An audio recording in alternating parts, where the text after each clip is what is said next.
I started dating Eliza when she was at her lowest point. For 3 years, she lived in my apartment, and I paid for everything. The day she was supposed to go back to her old life, I used the last of my savings to buy her a present. I was preparing myself to say goodbye. But then I heard her talking to someone. "He's not actually my boyfriend," she said. "Just think of him as a little friend I keep around." I hid the present behind my back. Forget it, I thought. It would be better to just disappear on her. Later, she would spend 3 days and 3 nights kneeling in a church, praying for just one more chance to see me. I walked back to our rented place, the entire way replaying the goodbye speech I had been practicing in my head. But as I reached the door, I heard Eliza's voice coming from the other room. "Lucas isn't my boyfriend. From now on, just think of him as a little friend I keep around." Her tone was casual, but the words felt like a physical stab. My hand gripped the gift bag tighter. My chest felt heavy, and it was hard to breathe. So that's all I was to her. Suddenly, the apartment door opened. A woman in a sharp business suit saw me and froze. I moved slightly to the side. Behind her, Eliza was still wearing the cheap t-shirt I had bought her. When she saw me standing outside the door, her face tightened. "Lucas, you're back early." I pushed the gift further behind me. I forced a smile. "Yeah, work let out early today." Before she could say anything else, I mumbled an excuse about getting bubble tea and turned to head back downstairs. Our apartment was in a very old, run-down part of the city, but just one alley over, you could see the beautiful, sparkling metropolis. I stared at the bright neon lights that I knew so well. My vision became blurry. The huge amount of hurt I had been trying to hide finally broke free, turning into hot tears that streamed down my face. I heard 2 girls nearby, their voices excited.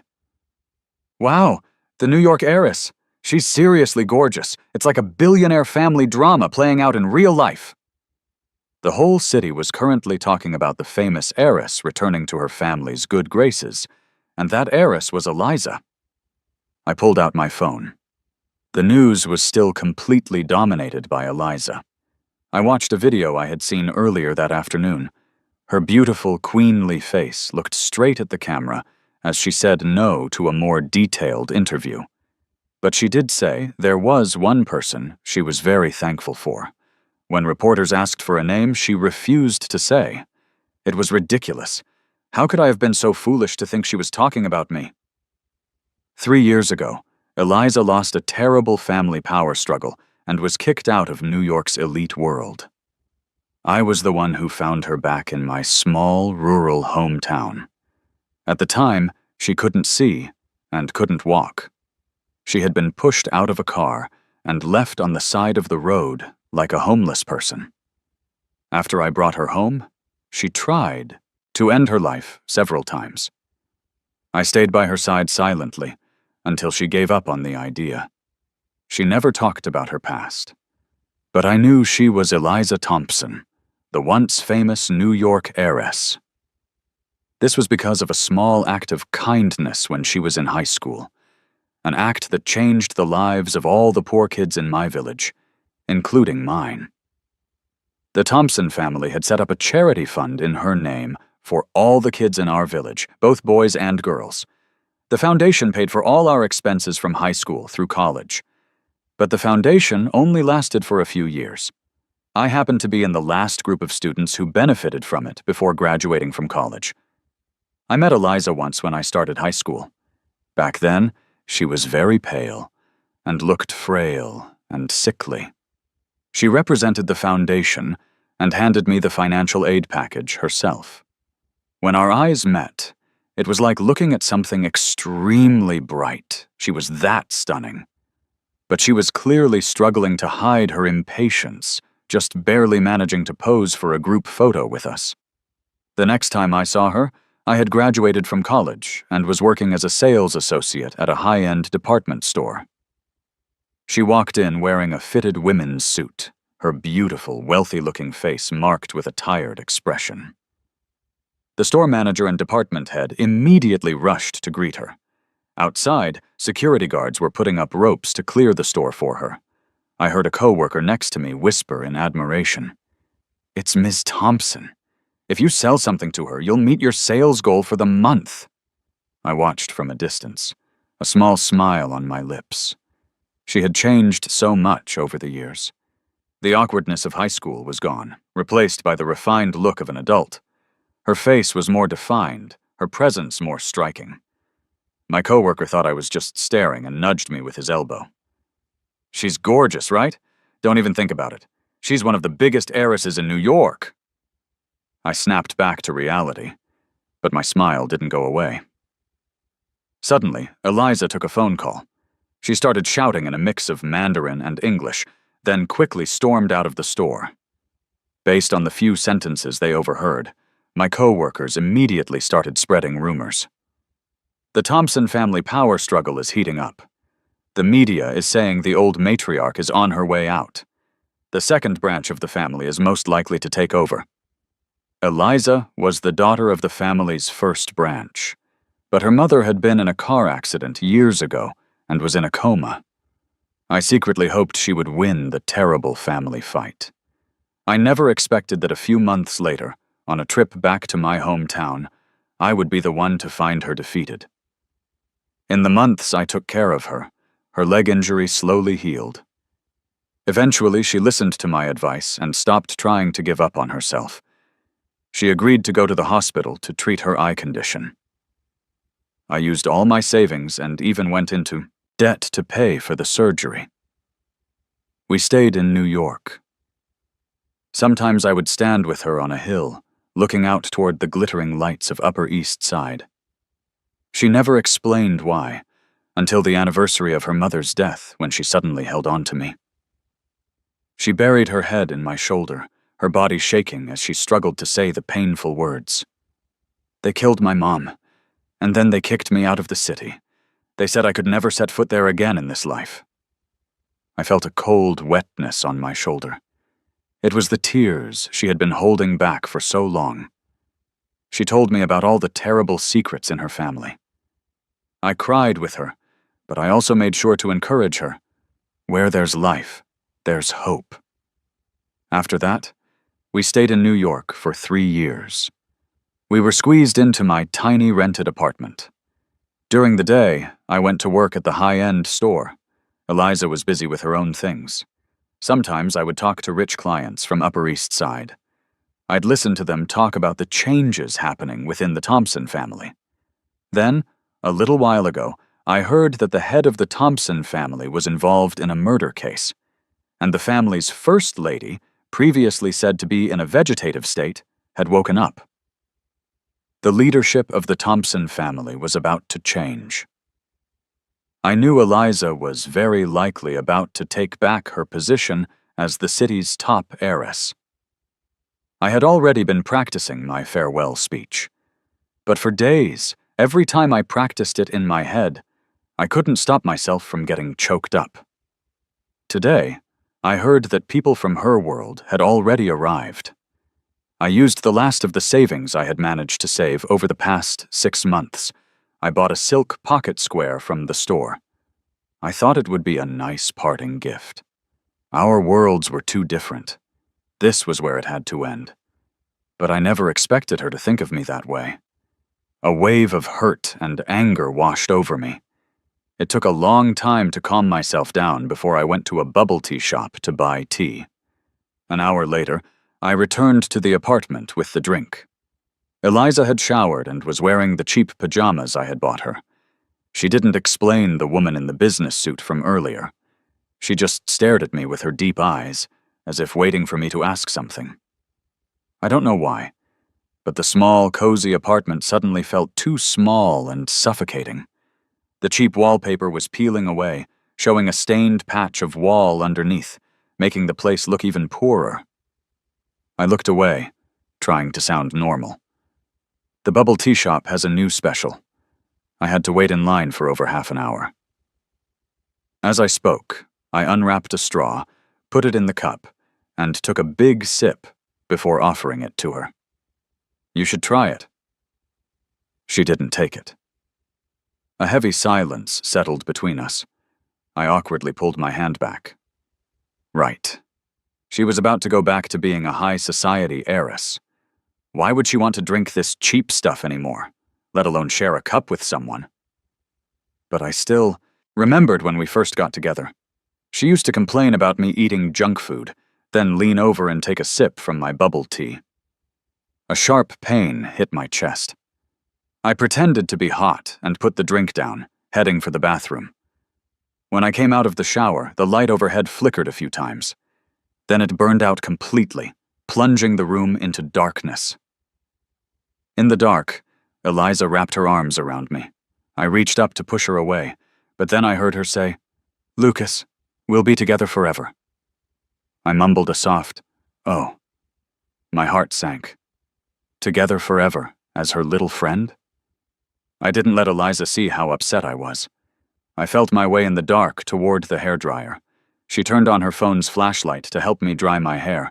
She even said she loved the pocket square I gave her.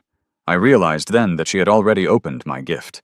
The explanation I was about to give died on my lips. I just grunted. "Glad you like it." The next day, I left at my usual time for work. But at the end of the alley, several expensive cars were already parked. A graceful woman in her 50s, surrounded by bodyguards, was walking toward the alley entrance. It was Eliza's mother. I had seen her picture in magazines.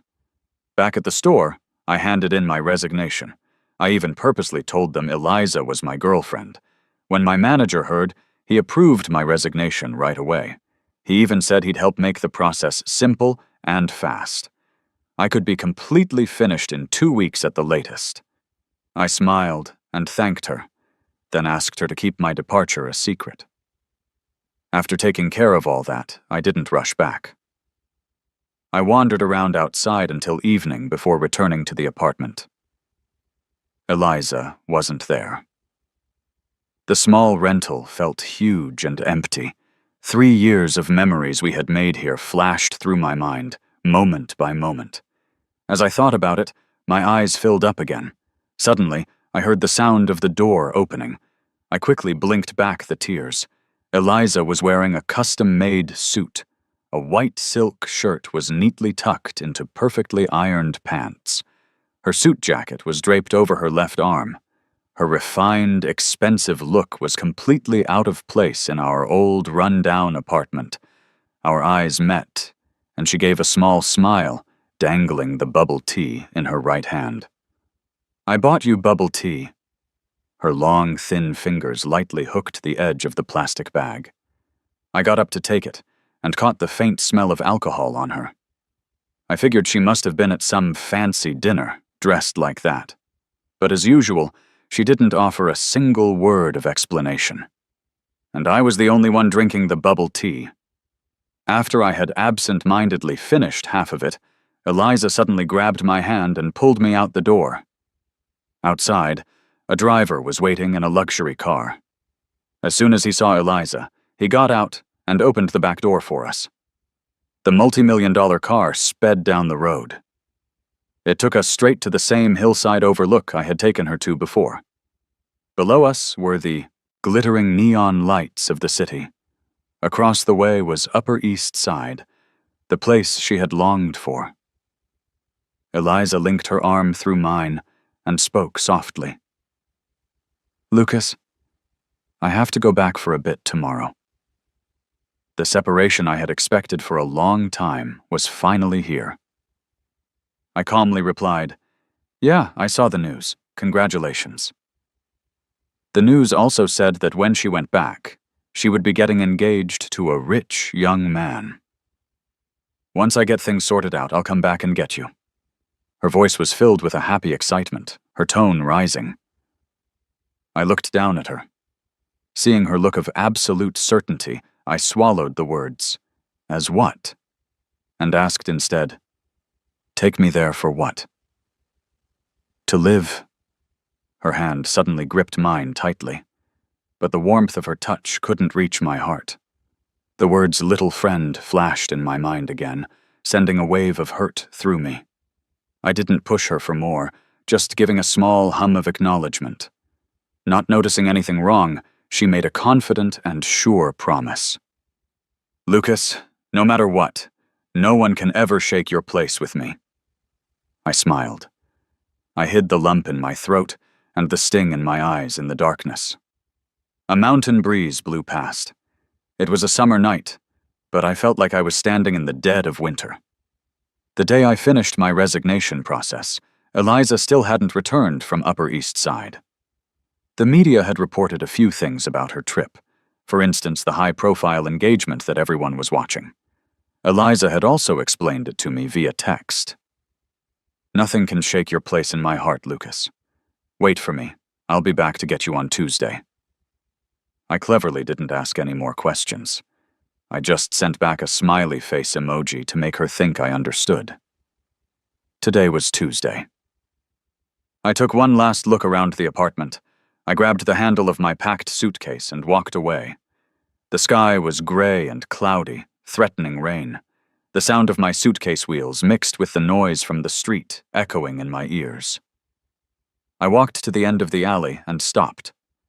Through a gap in the crowd, I saw a black luxury car parked on the side of the road. A bodyguard opened the back door.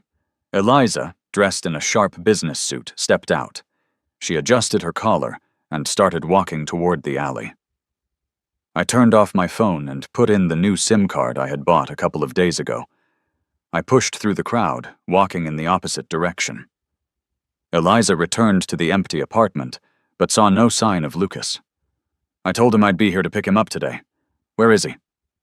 She picked up her phone to call him, but it went straight to voicemail. A bad feeling crept into her heart. She looked over at the corner where he kept his suitcase. Sure enough, the familiar bag was gone. She checked the closet, and the empty hangers confirmed Lucas's departure. A look of panic spread across Eliza's face. Her hand trembled as she tried calling him again. Still voicemail. Without a second thought, she bolted out of the apartment, jumped in her car, and told the driver to head straight for the luxury department store. Just as they pulled up outside, a heavy downpour suddenly started. Eliza didn't have time to grab an umbrella and ran through the rain into the store. The manager greeted her happily. "Ms. Thompson? Where's Lucas?" Eliza, her hair soaked and stuck to her forehead, looked around the floor. Ignoring her own messy state, her eyes desperately searched for a familiar person, but he wasn't there. Her panic grew stronger. She turned on the stunned manager and demanded again, "I'm asking you a question. Where is Lucas?" The manager finally recovered. "Oh, Lucas quit." Quit? When? Why didn't she know? And why would he quit? Before Eliza could ask her questions, the manager's answer left her frozen in place. "About 2 weeks ago. Isn't that the day after my family's people came to find me?" The manager saw Eliza's expression turn cold and felt a chill. Fearing she'd be blamed, she quickly added an explanation. "Lucas said he was going to Upper East Side with you, so we made his departure process fast for him." In that moment, Eliza felt as if all her strength had been drained away. Her shoulders slumped. Her back seemed to curve. Staring at the water dripping onto the floor at her feet, the corners of her eyes turned red. Her hands clenched into tight fists. Her knuckles turned white. The manager grew even more uneasy and weakly reminded her, "Ms. Thompson, was there some kind of misunderstanding? Lucas left about 2 hours ago. Maybe you can still find him if you look now." Eliza lifted her reddened eyes, said nothing, and walked out of the store. I left New York and moved to Boston. At first, I could still see videos of Eliza online. Everyone was still trying to find the story of her difficult journey back to the top. Everyone wanted to know how she had spent her 3 lost years. The rumors of her high-profile engagement were also still circulating, fueled by speculation. The last video I saw of her was from a formal interview where she told the host, "He is the irreplaceable, most important person in my life." After a pause, She looked deep into the camera and said again, "He always will be." But she still didn't say my name. After that day, all videos and news about Eliza vanished overnight. The next time I heard anything about Eliza was 2 years later. She had become the acting head of the Thompson family. The media said her mother's health had gotten worse. Although she was only the acting head, the main decision-making power was already in Eliza's hands. I calmly watched the video on my phone. The Eliza on screen was even more royal and colder than before. She had the complete power of someone at the top. My coworker nudged me slightly. "You're a fan of the New York heiress too? Actually, at this point, she might be the next queen of New York."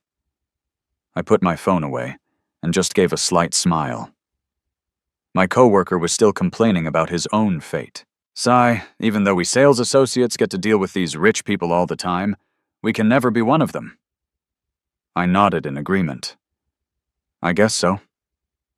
Suddenly, the manager came in and told me to go take care of a VIP client. Said he was a young man from a powerful New York family. He refuses to speak English, insists on Mandarin. Money is no problem. Handle him well, and you won't have to worry about your numbers this month. Full of motivation, I walked out of the stockroom and went up to the second-floor VIP lounge. The client was already sitting on the sofa, quietly reading a magazine. With my years of experience in high-end retail, I could tell right away that everything he was wearing was ridiculously expensive. His outfit alone was worth more than an ordinary person could make in a lifetime. The invisible class difference had, in fact, always been clearly marked with a price tag. I smiled and approached, greeting him in Mandarin. "Mr. Chen, hello." He didn't bother to acknowledge me right away. His hand, adorned with an expensive watch, casually flipped through the magazine. After a moment, he slowly lifted his head to look at me, his tone carrying the arrogance of the upper class. "Your Mandarin has a bit of a New York accent. Are you from there?" "No, I just learned that dialect." After I got into high school, I often watched movies from there and taught myself Mandarin. During those years with Eliza, I taught her English, and she corrected my Mandarin accent. Over time, her English became more and more standard, and my Mandarin could fool people into thinking I was a native speaker. My coworker brought over all the new arrivals of clothing and shoes. Mr. Chen casually pointed to a jacket and ordered me, "Go try this on." Trying on clothes for clients was part of the service at a luxury store. I did as I was told. This Mr. Chen was also very generous. Almost every item that fit me, he nodded and said he'd take. In the blink of an eye, he had racked up a bill of nearly $1 million. He didn't even flinch. My service became even more careful. He seemed very pleased with how I behaved. After picking out some bags, he wanted to try on shoes. I brought the pair he'd selected over to him. He said nothing, just picked up his teacup with his left hand and stuck his foot out. I bent down to change his shoes, but he quickly pulled his foot back. He shot me a look. "Is this how you people serve customers? Squatting? I prefer kneeling." I glanced at the commission number hanging in the balance and knelt on one knee without a second thought. I took off his shoe. Suddenly, footsteps echoed from the staircase. From above me, Mr. Chen's excited voice called out, "Eliza, you're here!" That familiar name hit me like a bucket of ice water. I froze, almost forgetting how to react. Mr. Chen, with one shoe off, waved to her. "I'm trying on shoes." The footsteps behind me grew closer. My grip on the new shoe tightened slightly. I took a deep breath, pretended to be calm, and slipped the shoe onto Mr. Chen's foot. "Perfect. Put the other one on for me." Mr. Chen stretched his leg out, satisfied, waiting for me to continue serving him. I did as I was told, but then I saw a pair of black women's high heels stop right in front of me. A sharp look swept down from above. I didn't dare look up. I just reached for the other new shoe and slid it onto Mr. Chen's foot. He stood up happily and checked himself in the mirror. He didn't forget to ask Eliza, who was standing to the side, for her opinion. "Eliza, do these shoes look good?" Eliza gave a barely audible, "Hum." I kept my eyes down and slowly stood up. I started giving flattering compliments at Mr. Chen's reflection in the mirror. I didn't dare shift my gaze even a tiny bit to the side. He was delighted by my compliments and cheerfully said he'd take them. Then he pointed to the other shoes nearby. "Let me try those pairs on too." Eliza was blocking my path, so I had to go around her. As I passed, her shoulder brushed against mine. The sudden contact was like a pebble dropped into a pond, gone in an instant. Next, Mr. Chen picked out several more pairs of shoes. Finally, he said generously, "Ring me up." I was about to take his card, but I heard Eliza's flat voice stop me. "Just this pair of shoes is fine. He doesn't need the rest." A quietness fell over the VIP lounge. I felt as if my body had been encased in cement, unable to move. What did she mean? My coworker, who was helping me, awkwardly recovered. He immediately tried to save the massive sale. "But Mr. Chen looks so good in them." If Eliza says no, then no it is. The arrogant Mr. Chen instantly transformed into a gentle and understanding man. He hung on Eliza's every word. Seeing $1 million commission about to disappear, I finally couldn't stop myself from looking up at Eliza. She was wearing a dark women's suit. Her face was strong, her jawline sharp. She gave off an air of cold authority.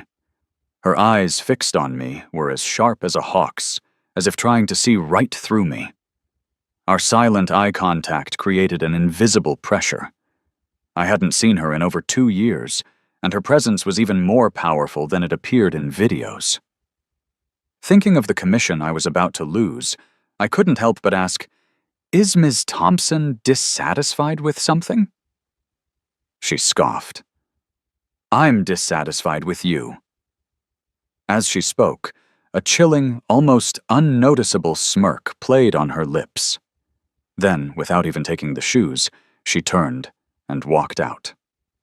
I stood there, humiliated. I looked at the room full of tried-on clothes, shoes, and bags. My eyes couldn't help but turn red. My coworker, furious, whispered angrily in my ear, "That woman is crazy. It's not like she was paying. What's her problem? All style, no substance." The manager came upstairs and immediately started yelling at me. "Lucas, what did I tell you just now? That Mr. Chen is a big shot from New York. You just let him walk out, empty-handed." "Manager, it wasn't Lucas's fault. It was that woman being cheap and petty." "What do you mean, that woman? That's the New York heiress. You think she's short on cash for a new wardrobe?" I was so scolded I couldn't argue. My coworker tried to defend me, but I reached out and stopped him. "It was my fault. I didn't serve the client well." "How much better could you serve them? You have to get on both knees to be sincere. These rich people think they own the world." But the manager wasn't listening. He just told me to write a 2,000-word self-criticism report. Or I could quit. Then he left me to clean up the entire room by myself. Eliza. She did it on purpose. She was getting revenge for me leaving without a word. When I got off work that evening and walked out of the department store, I saw a black luxury car parked at the side of the building. I ignored it and walked along the sidewalk toward the subway station. Just as I reached the entrance, the car finally pulled up. Eliza rushed out and caught up to me. She grabbed my arm fiercely and wouldn't let go. "Lucas, you stop right there!" She was probably furious because she was gripping my arm with all her strength. For a second, I had the illusion that she was trying to snap my arm in two. The subway entrance was crowded with people. I didn't want to block the way, so I shifted to the side. Then I lifted my eyes and looked at her calmly. "Ms. Thompson, can I help you?" Her eyes widened in disbelief. "What did you call me?" The words were so tense they seemed to be squeezed from between her teeth. I acted as if I hadn't noticed and answered her calmly. "Ms. Thompson." The grip on my wrist loosened for half a second. Then it clamped down even tighter. She pulled me into her arms, angry and dominating, hugging me tightly. "Lucas, why are you doing this? Do you have any idea I've been going crazy looking for you? Do you know how much I've missed you?" She held me so tightly it felt like she was trying to merge me into her body. "Ms. Thompson, please let go. Don't call me Ms. Thompson." "If you act like this, Ms. Thompson, aren't you afraid your fiancé will get angry?" She froze for a moment. I sighed softly. "Ms. Thompson, please have some self-respect." The repeated use of Miss Thompson finally pushed her to the edge.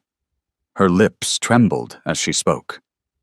"Lucas, I—" The dim yellow light from the street lamp under the tree made it seem for a moment like I saw guilt in her eyes.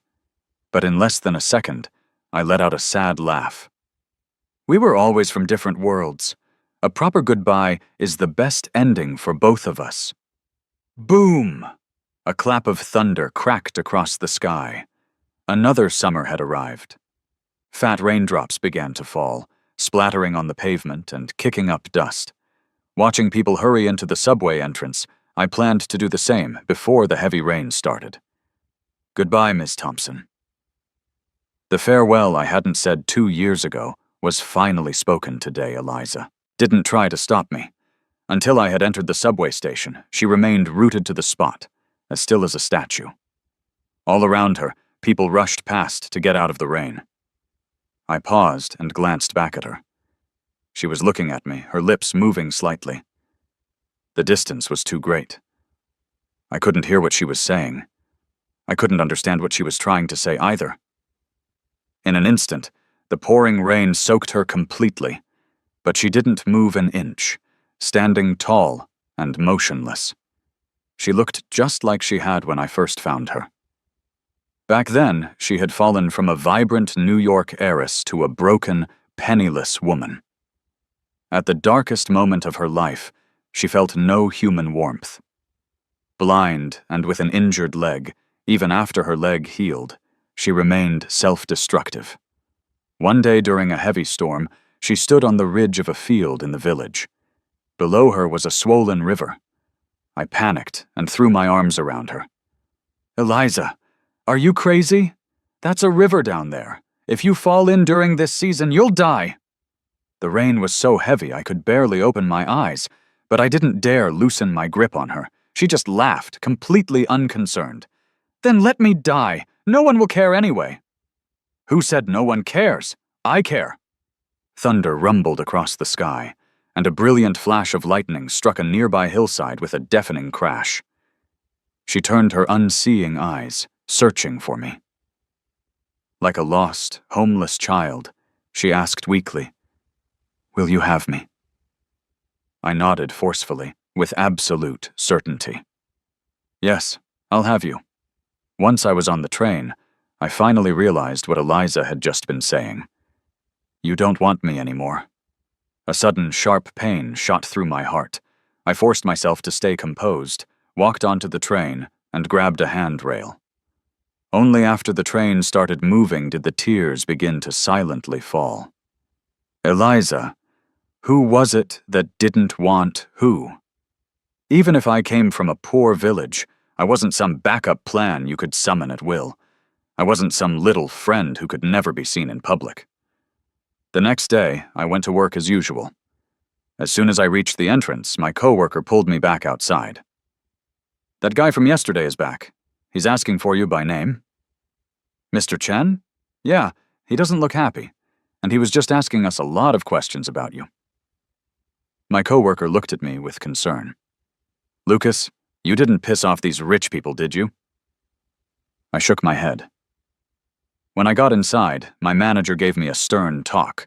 I couldn't let the VIP client leave empty-handed again. I went up to the second-floor VIP lounge and heard a man, Alex Chen, on the phone speaking French. "He's just a sales clerk, not worth making a big deal about. I'll make him understand that poor people need to accept their fate." When he saw me come in, he didn't bother to end his call. He just pointed at a pair of shoes and told me to kneel and serve him. I knelt on one knee, just as I had yesterday. But this time he used the tip of his shoes to lift my chin. His voice dripped with condescending disdain. "I like it when you're on both knees." Then he continued his phone conversation. "These poor people are so pathetic. For a few bucks, there's nothing they won't sell." My lips pressed into a thin line, but I chose to stand up. Alex Chen, still chattering away, noticed I wasn't following his orders. He shot me a cold glare. "Who told you to stand up so high?" "Mr. Chen, I am a sales associate, not your servant." "Is that so? I'll buy all of this. Will you serve me now?" He gestured casually at merchandise worth 7 figures, plus a 6-figure bag. I didn't move. He kept adding more. The amount was staggering. When the total climbed to nearly $10 million, I finally agreed. Only this time, I was smarter. I told him directly that he would have to pay first. Kneeling service? Fine. Who was I to argue with money? He was right. We're all just hustling for a few bucks. When he heard the words, "pay first," his face darkened. "What do you mean? You're just a little sales clerk, and you want to tell a customer when to pay?" I looked at him with a faint smile, neither submissive nor defiant. "Of course not. It's just that the kind of extra service Mr. Chen is requesting is only available after the bill has been paid." He was so angry he picked up a cup of hot tea from the table, about to throw it at me. For some reason, he stopped, put the tea down. He grabbed a bottle of mineral water instead, walked over, and poured it over my head. My co-worker, coming up the stairs, was shocked. "Mr. Chen, what do you think you're doing?" After he had emptied the entire bottle, the man in front of me contemptuously tossed it aside. He looked at me with disgust. "You're just a poor bastard from some dirt-poor village. If you know what's good for you, you'll crawl away on your own. Otherwise, things will only get more embarrassing for you." My coworker grabbed some tissues to help me wipe the water from my face.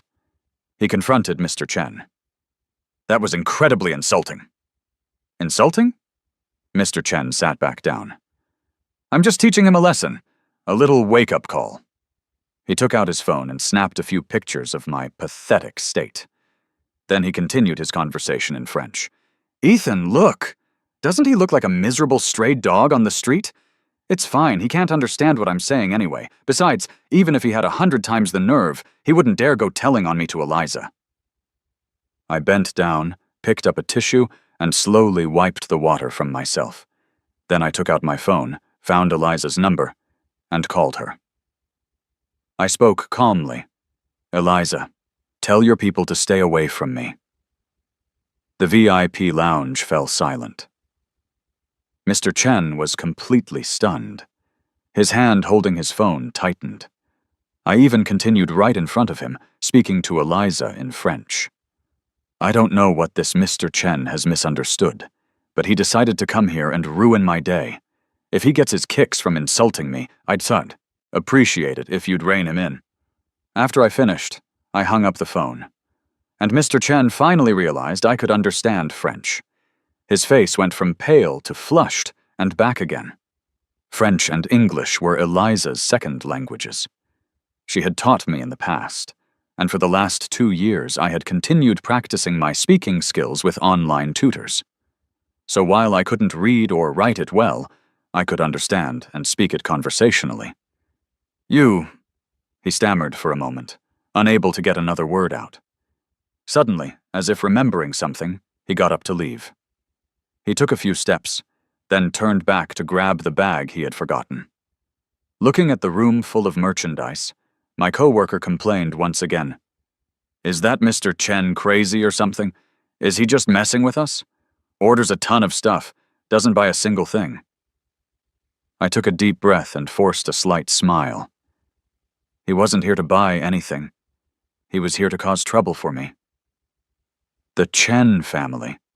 If I remembered correctly, Eliza's fiancé was a Chen, right? just not this Mr. Chen. My coworker told me to go to the restroom and clean myself up. I looked at my water-soaked uniform and nodded. I hadn't realized how pathetic I looked until I saw my reflection.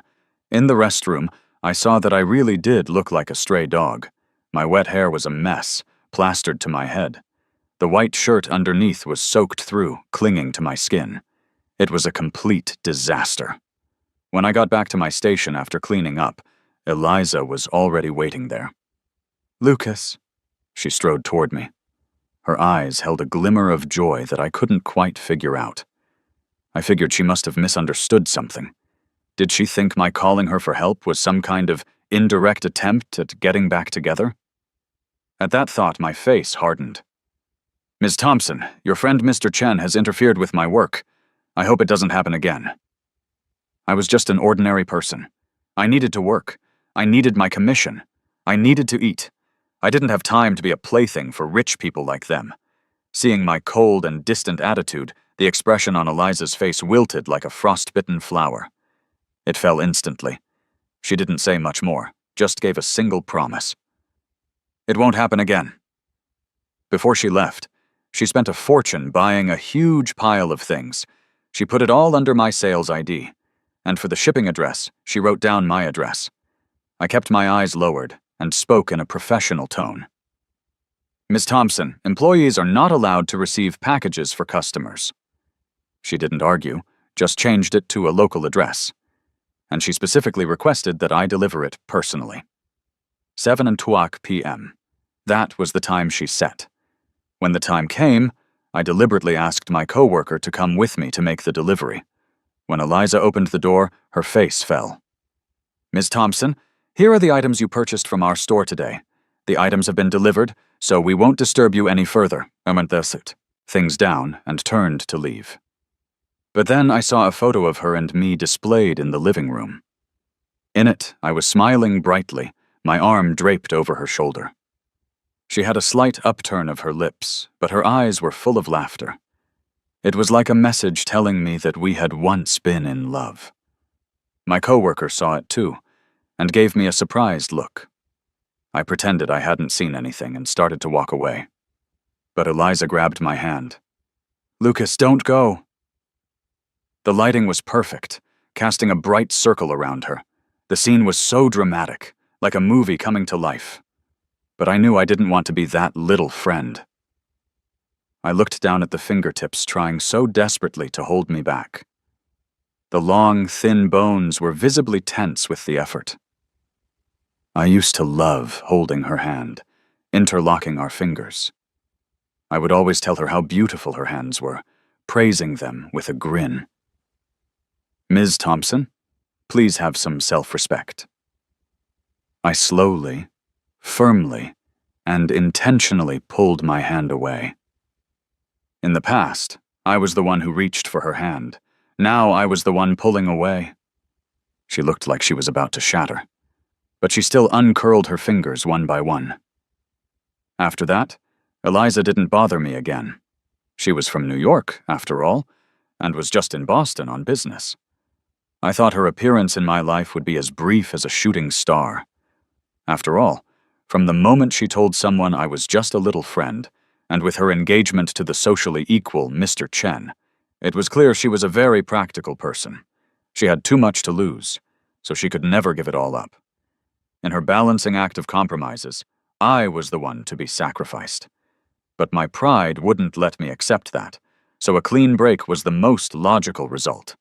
I don't know when it started, but suddenly a lot of customers were requesting me by name, and every one of them was a big spender. They came from all over. It all seemed like normal business, but I had a feeling that Eliza was behind it. Until one day, a famous young heir from New York came into the store. The moment I saw him, I knew. It was Eliza's fiancé. He looked a bit like the troublemaker, Alex Chen. They were probably cousins or something. This Mr. Chen, Ethan, was handsome and refined, with the look of an elite professional. There was very little about him online. What little there was praised his sharp business sense. They even said he had huge ambitions, not content with just being the CEO of his family's company. He was positioned to be the future head of the family. He paid for several $100,000 worth of items up front. Then he looked at me. "Mr. Miller, please come with me to the second floor." I thought he was going to humiliate me, but I never expected him to apologize. He said his younger cousin was immature and had caused me trouble. As we talked, his emotional intelligence was so high you couldn't find a single fault. But I could still feel his condescending gaze from above. He wasn't really here to apologize. When the conversation turned to my background, he elegantly criticized me. "Do you know why Eliza chose to support your village back then? Because she used to be in poor health, and a fortune teller told her mother that she needed to do some good deeds to balance her karma." After he finished, he stood up with a smile.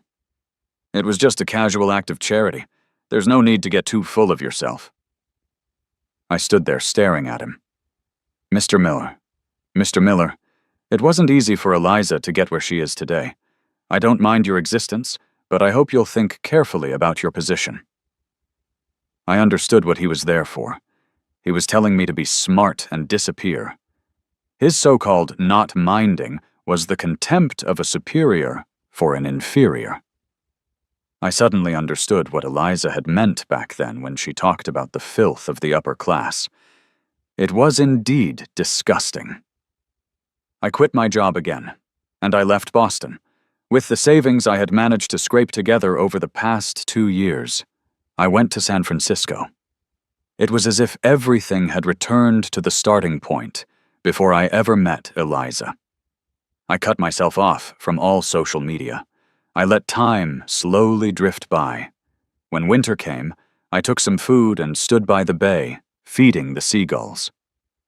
Life was peaceful and quiet, but then I suddenly heard a surprised exclamation beside me. "That woman is so beautiful. She's been kneeling for 3 days. Are they filming a TikTok?" I heard she's that famous New York heiress. She's praying to the heavens to let her see the man she loves one more time. Oh my God. Did the person she loves die? No, they said they broke up because of a misunderstanding. I glanced at the girl's phone.